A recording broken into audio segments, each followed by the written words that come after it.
l'aromathérapie, on peut effectivement rentre dans le cadre des thérapies informationnelles, donc basées sur les lois, certaines lois de la physique quantique.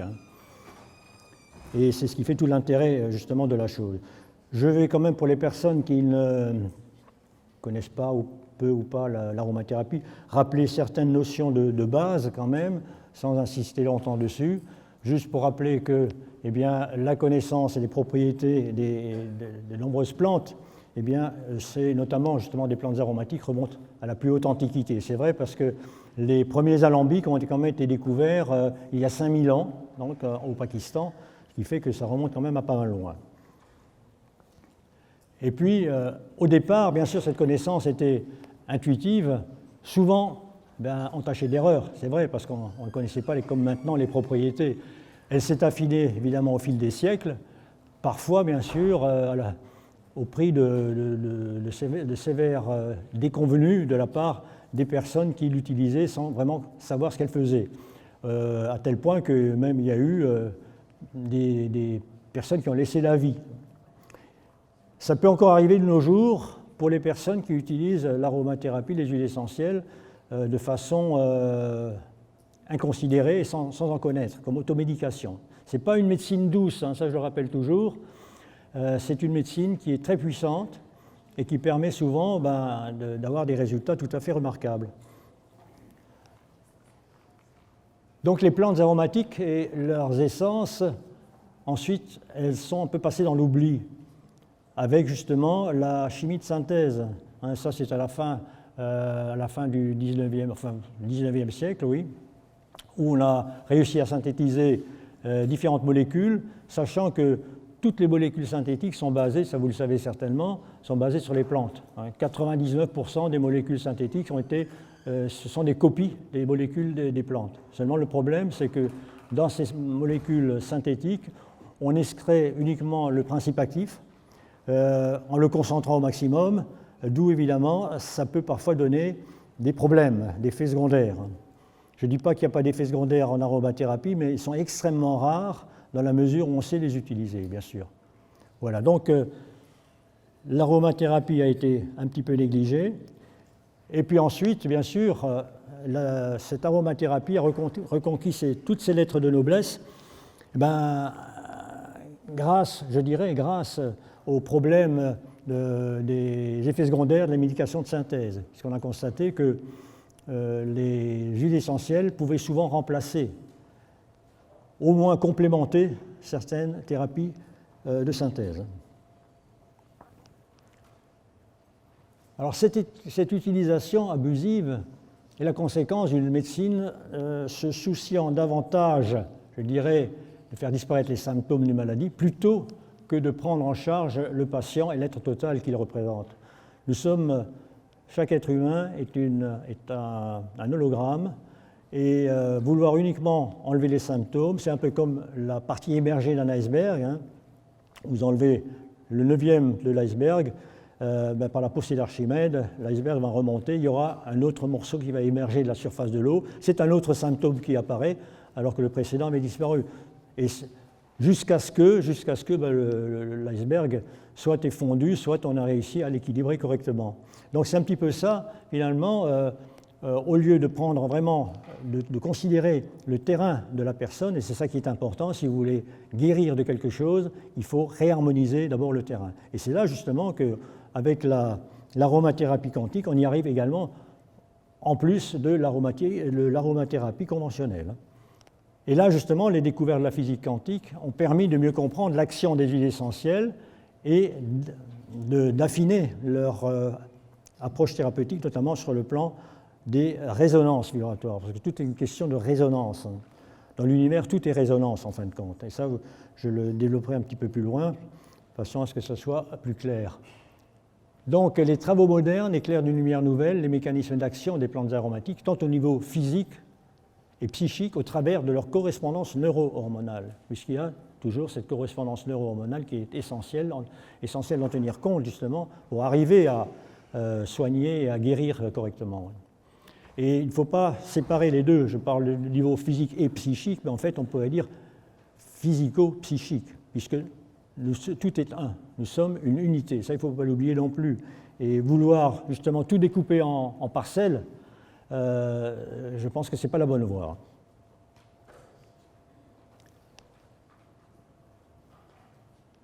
Voilà, alors qu'en est-il de cette approche quantique du monde d'action, du mode d'action des huiles essentielles?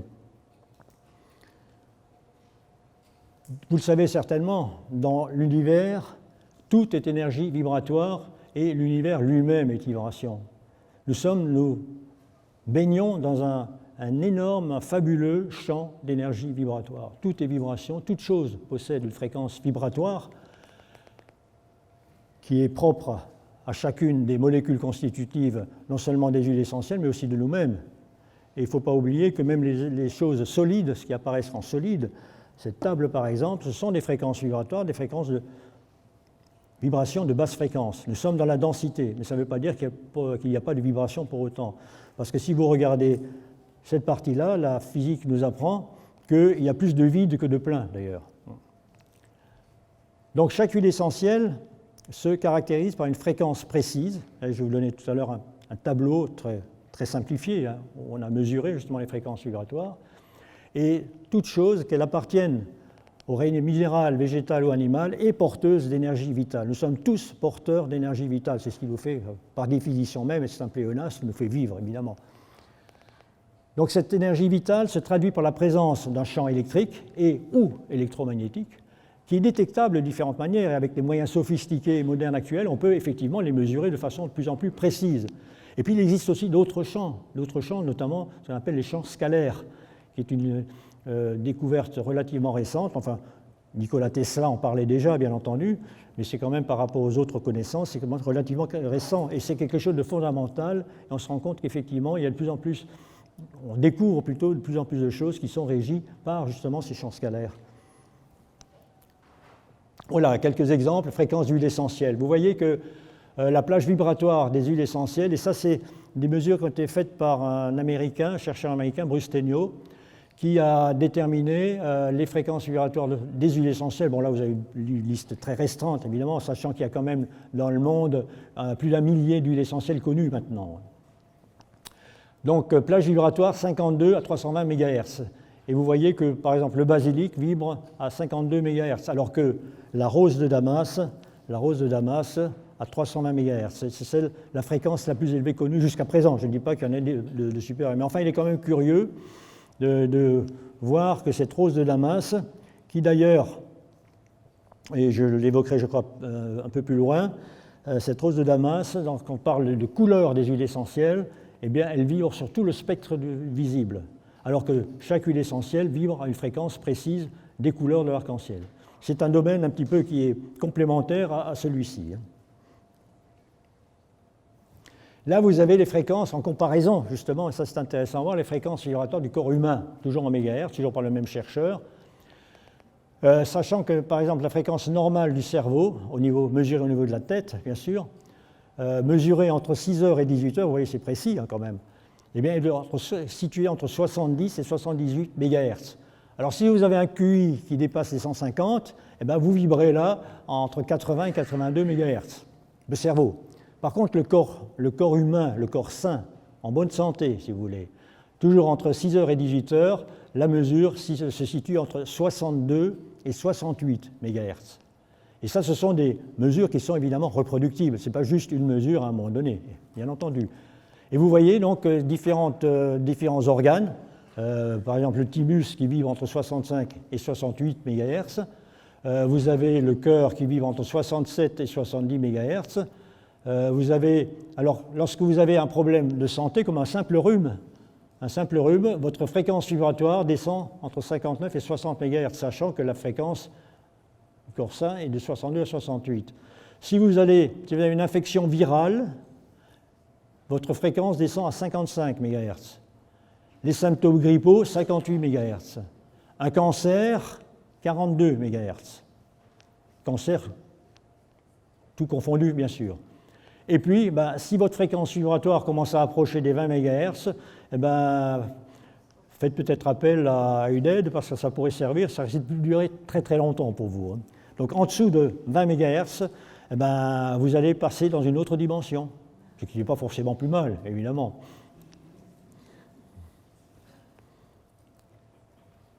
Alors il y a des travaux de la fin du XXe siècle qui ont montré que les huiles essentielles constituées d'un grand nombre de molécules donnent ou captent des électrons. S'il y a des chimistes dans la salle, ils comprendront très bien que chaque molécule est entourée d'un nuage électronique, bien sûr. Ces électrons sont porteurs d'informations. Et ça, je vous renvoie aux travaux de Jean Charron et de Régis Dutheil, qui ont fait des travaux tout à fait remarquables dans ce domaine et qui ont montré justement cette propriété des électrons.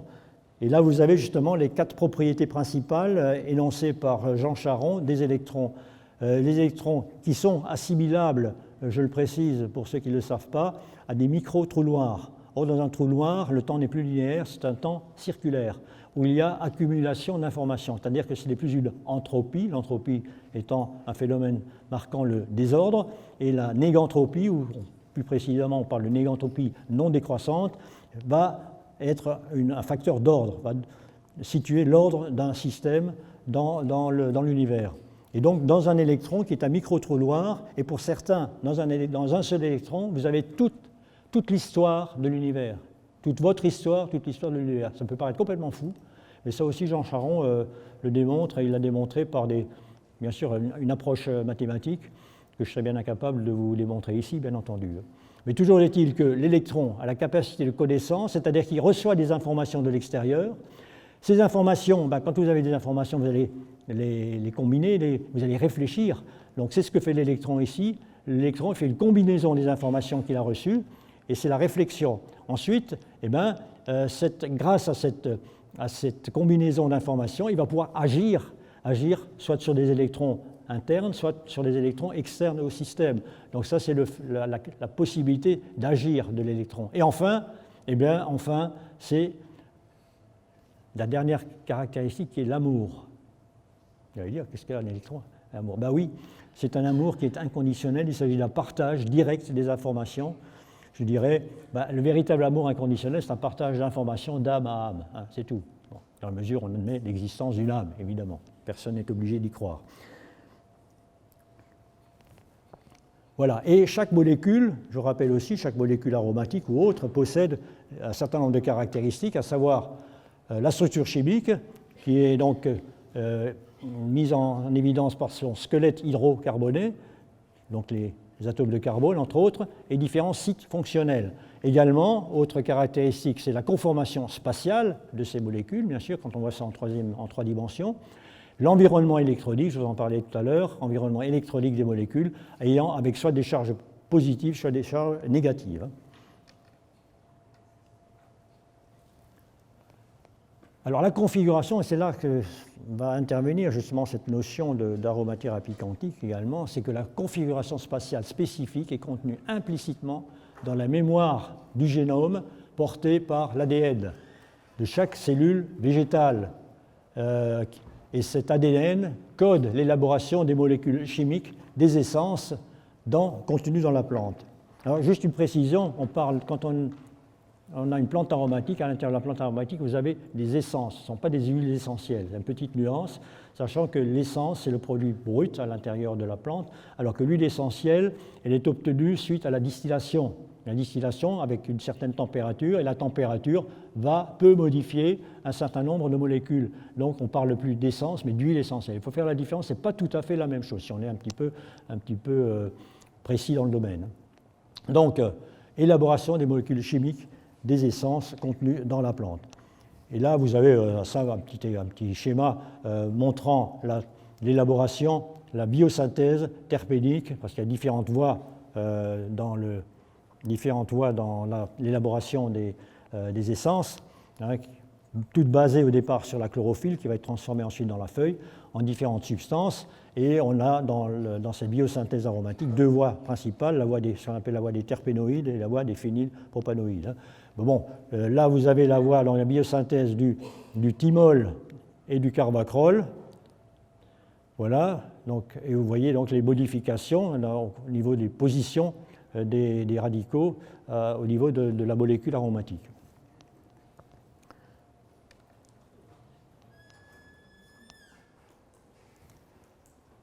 Alors également, bon, vous le savez probablement, maintenant on le sait, ça c'est de plus en plus, hein, on sait qu'environ 3% de l'ADN est porteur du génome.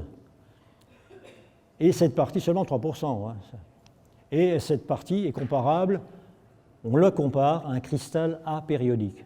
Un cristal apériodique en raison justement de sa constitution atomique. En fait, les différentes bases puriques et pyrimidiques constituant l'ADN ne sont pas placées de façon périodique, mais elles sont de façon, dirais-je, irrégulière. Hein. Et cette partie de l'ADN vibre probablement sur une fréquence fixe. Par contre, et là vous avez un schéma très simplifié de l'ADN où vous retrouvez justement les deux hélices reliées entre elles par les bases puriques et pyrimidiques que vous avez là, hein, l'adénine, cytosine, guanine, thymine. Et là, vous verrez, on va pouvoir faire une comparaison, une analogie très intéressante, justement en raison de ces capacités de fréquence vibratoire. Parce que les 97% restants de cet ADN sont analogues à un cristal périodique. Donc là, les séquences sont répétitives. Hein. Vous avez une série de bases puriques ou pyrimidiques qui se répètent de façon régulière à ce moment-là. Mais ces séquences n'ont pas toutes la même longueur comme dans la partie des 3%. Là, ce sont des longueurs différentes. Et ces parties-là sont capables de vibrer sur des fréquences différentes en fonction de certains paramètres qui restent encore à définir, parce que c'est encore le domaine de la recherche. Et là, toujours dans la comparaison de cet ADN, là, j'ai reproduit l'image que vous retrouvez dans Le Serpent cosmique, un livre de Jérémy Narby, qui est très intéressant, hein, donc la double hélice d'ADN. Et on peut comparer l'ADN à un système oscillant capable de s'accorder sur des fréquences de résonance différentes selon les sources d'information et les échanges d'informations nécessaires. Nous sommes là vraiment sur un circuit électronique, un circuit vibratoire, un circuit oscillant, constitué d'inductance et de capacité. Hein. Bobine d'induction, condensateur, là c'est en parallèle, vous avez ces différentes dispositions, et en série. Et là on retrouve analogiquement, vous avez les bases puriques et pyrimidiques qui sont symbolisées par ces condensateurs que vous avez là.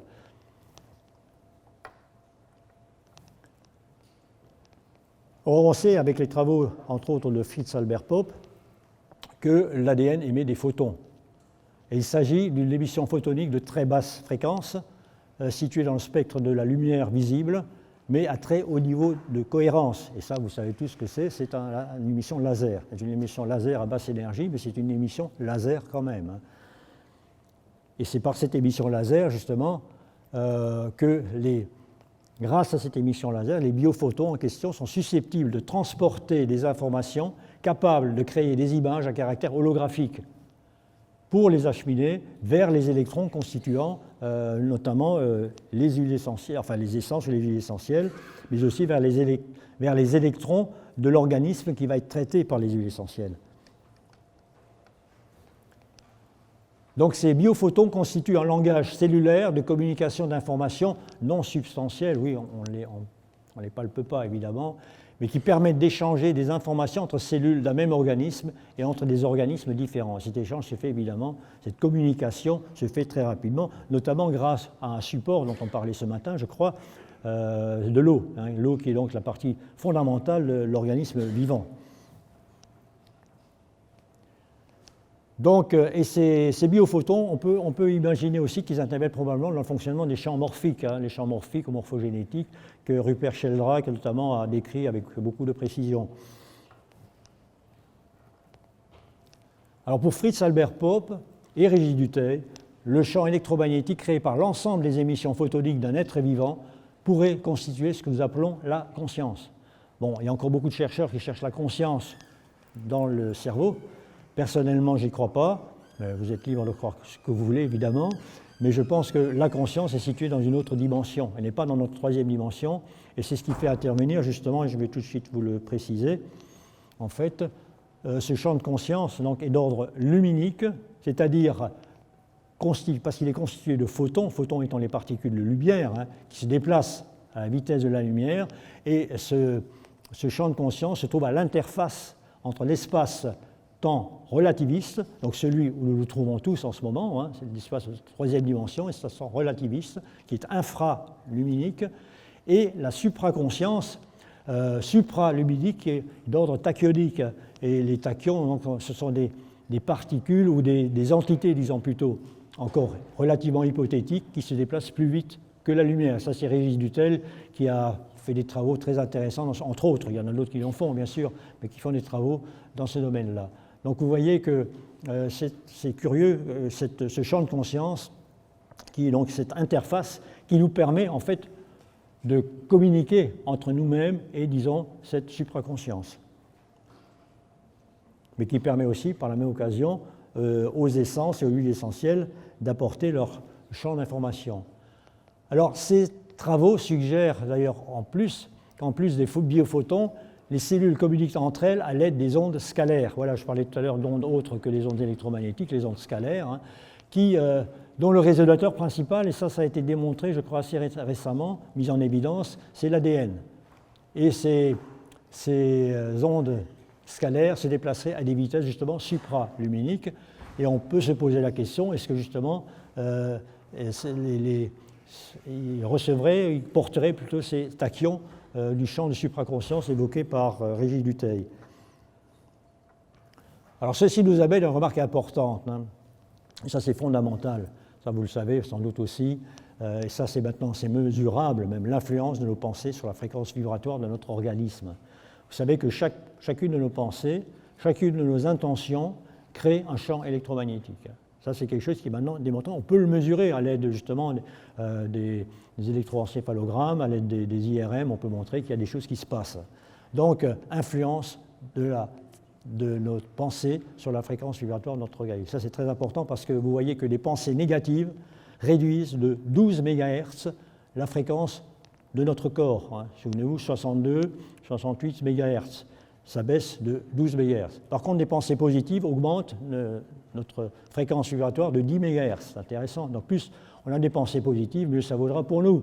Et plus on a des pensées négatives, et puis, ma foi, on ne va pas être bien d'ici quelques temps, ça c'est sûr.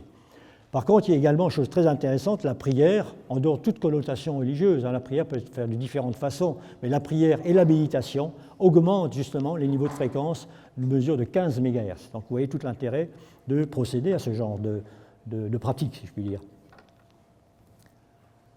Alors comment agissent les huiles essentielles? Comment agissent-elles? De différentes manières, bien sûr.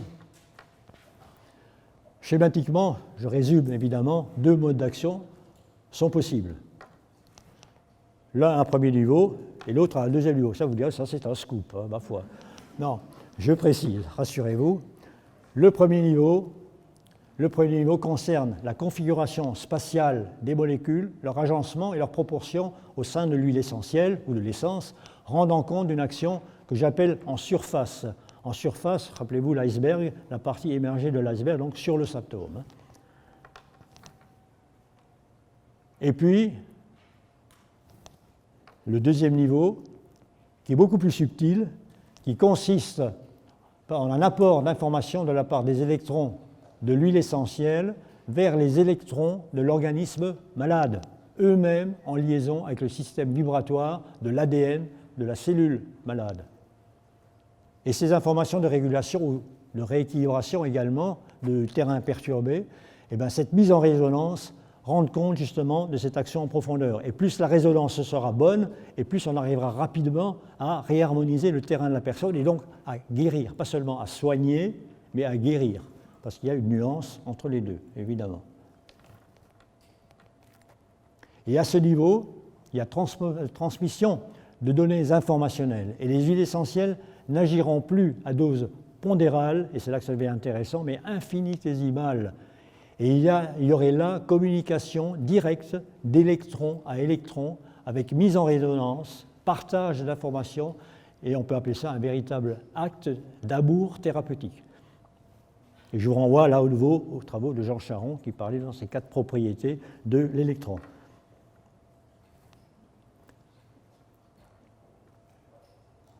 Alors ça, c'est une aromate remarquable, toutes et tous reconnus, je pense. C'est une fleur d'ail et c'est une huile essentielle extrêmement puissante.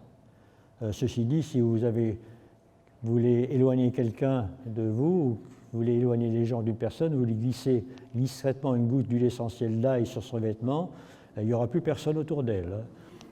Ou alors, si vous voulez être seul, à l'époque, il y avait encore des compartiments dans les trains, si vous vouliez être seul dans votre compartiment, vous laissiez tomber une goutte d'huile essentielle d'ail sur le siège, et ma foi, vous aviez peu de chance d'avoir beaucoup de monde qui soit dans le compartiment. Voilà, donc l'efficacité thérapeutique ne pourra pas atteindre son plus haut niveau sans l'intervention, c'est là qu'il y a cette notion d'empathie qui intervient, l'intervention du thérapeute lui-même, qui a une intention. Tout thérapeute digne de ce nom va avoir une intention, je dirais, d'amour pour rendre son patient, pour le guérir.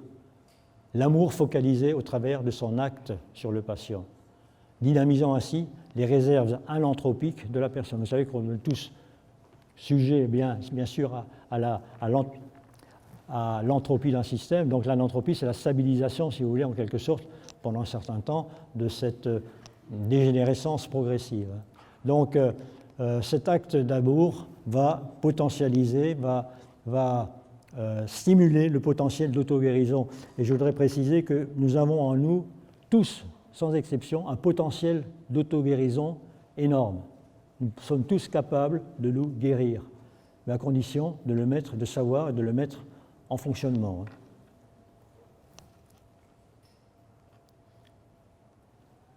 Alors comment se utiliser? Je vais passer rapidement puisque le temps passe, je ne voudrais pas donc... bien sûr, différentes voies, les voies classiques bien sûr, mais aussi notamment par l'intermédiaire des corps subtils, donc de ces champs électromagnétiques ou scalaires qui nous entourent. Alors on peut utiliser l'huile essentielle sous forme diluée et dynamisée dans l'esprit de l'homéopathie, selon le principe même. Donc là aussi vous pouvez utiliser, et le niveau d'impact justement de ces huiles essentielles diluées et dynamisées est en rapport, comme dans les principes homéopathiques, en fonction de cette hauteur de dilution-dynamisation, allant du physique au psychique.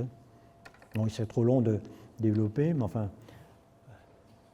également, autre voie d'administration intéressante, c'est l'olfactothérapie. Là aussi, vous utilisez les huiles essentielles à dose très faible, parfois même infinitésimale, et permet donc, à l'aide de l'huile essentielle synergique, agir directement sur le psychisme, sur l'émotionnel, le psychisme, avec des résultats souvent tout à fait stupéfiants.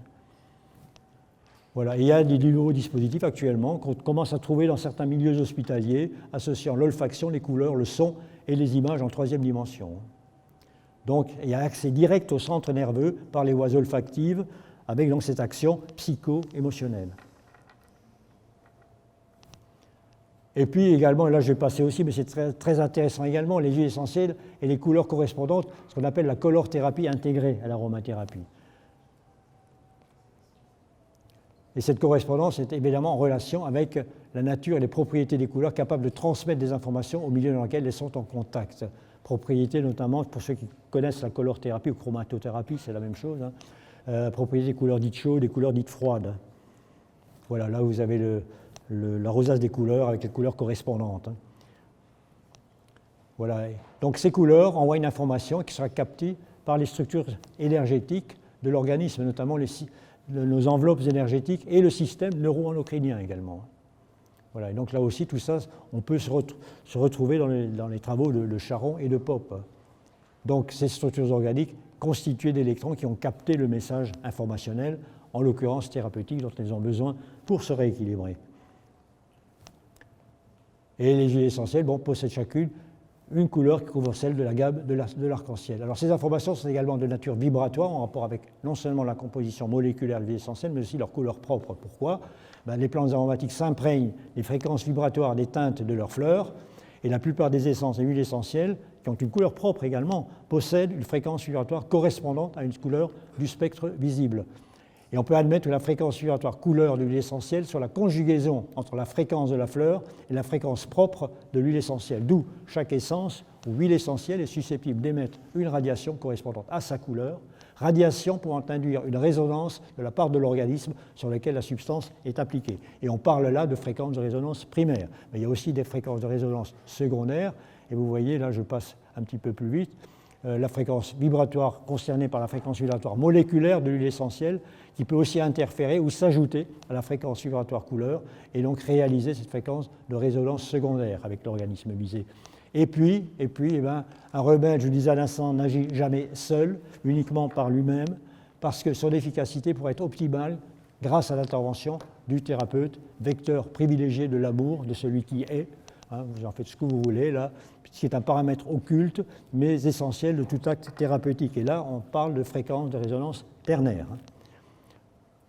Et puis, voilà, juste très rapidement, ça c'est les fréquences. Vous avez les différentes huiles essentielles avec leur couleur, avec leur longueur d'onde. Ce n'est pas la fréquence, mais c'est la longueur d'onde, ça revient au même, puisque exprimé en nanomètres. Et là, vous avez du rouge, disons de l'écarlate pour être plus précis, en passant par le vert et en passant au violet. Et là, vous voyez, au bas de cette fiche, vous avez deux huiles essentielles qui vibrent sur toutes les couleurs de l'arc-en-ciel, le bois de rose et le rose, et la rose. Le bois de rose, c'est le bois de rose, c'est une plante, c'est Anima roseodora, ça n'a rien à voir avec la rose elle-même. Voilà, et donc, là je passe, juste pour illustrer ce que je viens de dire. Par exemple, l'origan d'Espagne vibre dans le rouge primaire, donc avec une longueur d'onde de 650 nanomètres. Le cyprès ou la menthe vibre dans le vert primaire à 530 nanomètres. Et la lavande officinale ou toutes les lavandes dans le bleu primaire, 470 nanomètres. Et on sait qu'avec toutes les trois couleurs primaires, vous faites toutes les couleurs de l'arc-en-ciel, bien sûr. Voilà, et je conclus, un petit peu vite, mais enfin bon, voilà. Donc, en sortant du cadre conventionnel où à chaque symptôme ou maladie correspond un remède agissant en surface, les huiles essentielles considérées sur leur aspect électronique constituent réellement un support d'information vibratoire allant à la cause des perturbations manifestées. Et ces informations vont activer les structures d'auto-guérison de l'organisme vivant. Je dis bien activation de nos systèmes d'auto-guérison, trop souvent inhibés par toutes les béquilles proposées par une certaine médecine, rendant les usagers dépendants de la pharmacochimie. Et puis, je ne dis pas qu'elle n'est inutile, c'est parfois nécessaire, mais c'est pas, on pourrait largement remplacer certains remèdes synthétiques par des plantes, en plus des huiles essentielles. Et l'approche quantique des huiles essentielles nous amène à la prise de conscience que nous sommes des êtres illimités. N'oubliez pas ça, nous sommes des êtres illimités, qui sont en train de faire une expérience au travers de la dualité, de l'unité de toute chose. C'est ça l'important. Voilà. Et puis voilà donc quelques ouvrages que j'ai écrits et je vous remercie de votre attention.